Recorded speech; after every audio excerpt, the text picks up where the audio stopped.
탄도미사일 요격체계의 지와 세계에서 가장 유명한 패트리엇 미사일. 3번의 개량으로 요격 성공률 70%로 SM-3 최대 고도 1000km서 유격 가능 첩보 이성도 요격 미사일로 격추 성공. 독일의 V 로켓 개발 이후 미사일 개발 기술은 발전을 거듭해 탄도 미사일이라는 가공할 무기를 만들어냅니다. 홈물선을 그리는 방식으로 하늘로 치솟았다가 지구 중력을 이용해 속보다 훨씬 빠른 속도로 내려오기 때문에 재래식 무기로는 대응할 수.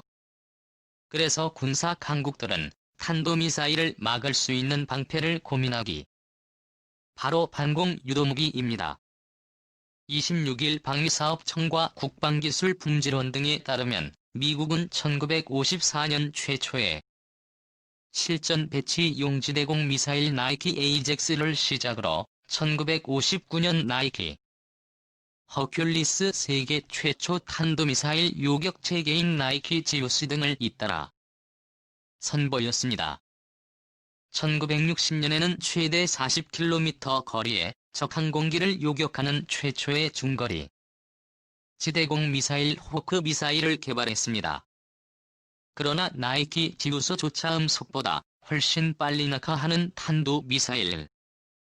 실제로 요격할 수 있을지 확신할 수 없었습니다. 그래서 개발한 것이 세계에서 가장 많이 알려진 지대공 미사일 패트리엇입니다. 텍트 리어스 최근 크게 화제가 됐습니다. 지난 7일 군이 청와대 뒤편 북악산에 패트리어트 토대를 설치했다는 소식이 전해지면서 관심이 집중됐습니다. 이곳에는 신형 인팩3가 배치된 것으로 알려졌습니다. 스커드 미사일 요격 TV 방영 열광.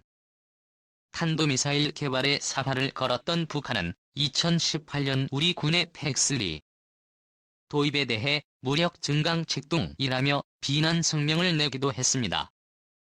대체 어떤 무기이길래 북한이 이런 신경전까지 벌였을까요? 1980년대 미국의 방산업체 레이쉬운4가 개발한 패트리엇은 당초 항공기 요격을 목표로 개발됐습니다.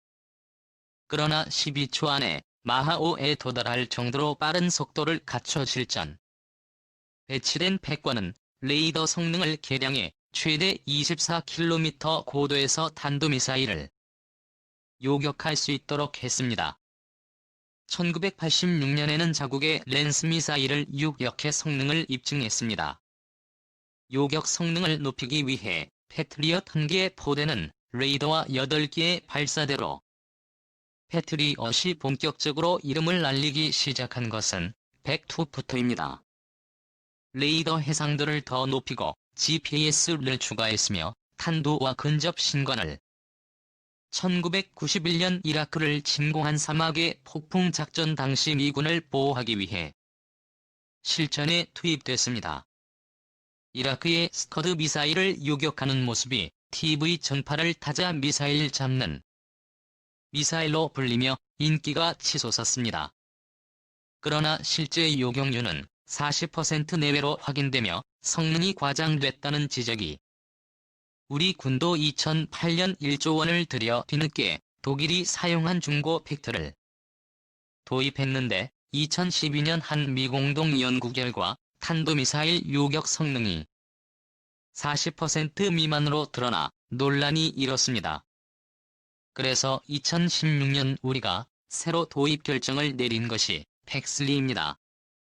우리 군은 팩3 도입으로 요격 성공률이 70% 수준으로 높아질 것으로 기대하고 있습니다. 텅스텐 막대로지 격 사거리는 2배로 핵3에 장착한 린트 미사일은 직격탄이 시계 전과 확대 탄두라는 획기적인 기술을 적용했습니다. 여러분이 잘 아는 기존 패트리엇은 탄도미사일 근처에서 폭발시켜 잘게 쪼개진 파편과 화염폭풍 효과로 요격하는 방식이었습니다.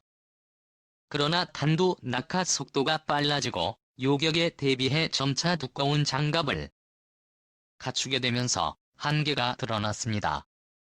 그래서 탄두 폭발 뒤 다수의 텅스텐 막대를 요격 대상에 돌진시키는 직격탄이식을 도입했습니다. 이 미사일은 가격이 비쌌기 때문에 대량 생산으로 비용 절감을 노린 커리 미사일도 개발됐습니다. 에리트 나클이 도단점이 있습니다. 고속으로 날아가는 대신 사거리가 짧아 최대 요격 고도가 20km에 그런데 2018년 요격 고도를 40km로 늘린 괴물이 등장합니다. 미즈 이 미사일은 이번 추진할 수 있는 듀얼 펄스 기술을 적용해 사거리를 2배로 늘렸습니다. 우리 군과 일본은 내년부터 MZ 미사일을 도입할 계획입니다. 일본은 우리보다 한 발 앞서 2004년부터 팩3를 자국에서 면허 생산하고 있습니다. 그래서 우리가 도입한 팩3 부품의 30%가 일본산이라는 사실이 뒤늦게 밝혀지기도 했습니다. 유일하게 미국만 보유한 탄도 미사일 방어체계도 있습니다. 바로 사드입니다. 사드는 최대 사거리 200km, 최대 요격고 590km 인고고도 미사일 방어 체계입니다. 최신 기술을 적용한 사격 통제 레이더는 1200km 거리의 물체도 탐지할 사드 1개 포대는 레이더와 6개의 발사대로 구성되어 있습니다. SM-3에서 사드 패트리엇 3단계 방어 완성. 발사대 1개는 요격 미사일 8발을 장착할 수 있고 재장전은 30분 안으로 가능합니다. 사드는 항공기 요격용으로는 사용하지 않습니다. 대신 미사일 요격을 위해 특수 기술을 적용했는데 일정 거리까지 날아가면 추진치를 버리고 이만 날아가 탄도 미사일에 직격하는 방식입니다. 또 공기가 희박한 환경에서 표적 탐색이 용이한 적외선 탐색기를 공기 저항을 적게 받기 위해 측면에 장착했습니다. 가장 독특한 기술은 자세 제어 장치입니다. 대부분의 미사일은 보조 날개를 이용해 방향을 바꿉니다. 공기가 희박한 고고도에서는 이런 방식을 사용할 수 없습니다. 그래서 사드는 우주선처럼 측면으로 분사하는 노즐로 미세하게 방향을 사드는 현재 미군만 운용하고 있고 전 세계에 7개의 포대가 있습니다. 그중 하나가 경북 성주에 배치된 주한 미군 사드포대입니다. 바다의 사드라고 불리는 것도 있습니다. 바로 함대공 미사일 SM-3입니다. 최신 체계인 SM-3 블록 2A는 최근 미국과 일본이 공동 SM-3는 최대 사거리 2500km, 최대 요격 고도는 1000km로 현재까지 개발된 한도 미사일 방어 체계 중 으뜸으로 통합니다. 지구 적외도 이상으로 미사일을 쏘아 올리기 위해 위성 발사용 로켓처럼 3단으로 분리합니다. SM-3는 2008년 미국의 고장난 첩보 위성을 격추하는 테스트를 실시. 고도 247km에서 실제 격추하는 데 성공했습니다.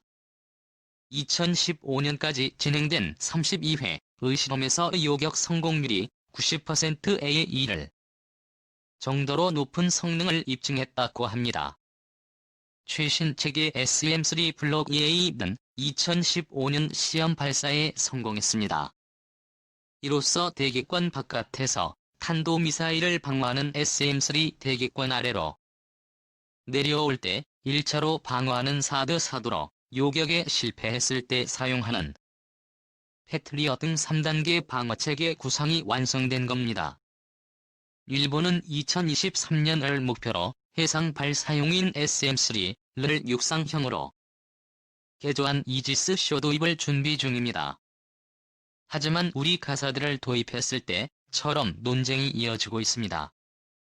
이기 도입에 무려 2조 3,500억 원이라는 천문학적인 비용이 투입되는 데다 북부의 아키타현 남부의 야마구치현 등 포대 후보지가 반발하는 등 논란이 이어지고 있습니다. 주한 미군 사드 도입 때 중국이 반발했던 것처럼 한반도를 포함해 주변국 대부분을 감시할 수 있어 러시아가 강력 반발하는 모습입니다. 러기술 접목해 콜드론치 한국형 사드 개발. 러시아는 2007년 러시아판 4대로 불리는 S-400을 실전 배치한 데 탐지 거리 1300km, 최대 사거리 600km, 최대 요격고도 200km인 S-500을 개발해 올해 도입할 계획입니다. 사드보다 훨씬 뛰어난 성능으로 현재까지 개발된 육상 방어 체계 중 최고라는 평가를 받습니다. 러시아군은 마하 20인 표적도 요격할 수 있다고 주장하고 있지만 실체는 아직 베일에 쌓여 있습니다. 2018년에는 481km 떨어진 표적을 요격하는 데 성공했다고 합니다. 2016년부터 실전 배치된 국산 중거리 지대공 미사일 천궁 운독독하게 러시아 기술을 기반으로 만들어졌습니다. 그래서 패트리엇과 달리 수직 발사대로 일단 미사일을 띄운 뒤 일정 고도에서 점화해 최대 40km 높이의 요격 목표를 향해 날아가는 골드 런치 방식을 채택했습니다. 전에 제공한 경협 차관을 현물로 돌려받는 과정에 러시아 기술을 전수받은 것입니다. 왜 러시아 기술을 도입했느냐는 비판도 있지만 이 방식은 차량을 표적을 향해 돌릴 필요가 없어 대응 속도가 빠른 장점이 있습니다. 국내 기술로 개발된 중거리 지대공 미사일 천궁의 품질 인증 사격 장면, 발사 장면을 순차적으로 보여주기 위해 레이어 합성 촬영했다. 방위사업청 제공 클릭하시면 원본 보기가 가능합니다. 우리는 러시아의 S-400 기술을 토대로 한국형 4대로 불리는 최대 역고도 150km LSAM도 개발하고 있습니다. 다만 미사일 기술만 뜯어보면 러시아보다는 미국의 사드와 유사점이 많다고 합니다. 직경 요격체와 적외선 탐색기를 이용하고 노즐을 이용한 자세 제어 기술을 활용한다는 점이 그것입니다. 비록 강대국 틈바구니에서 늦은 감이 있지만 좋은 결과를 내놓을지 관심이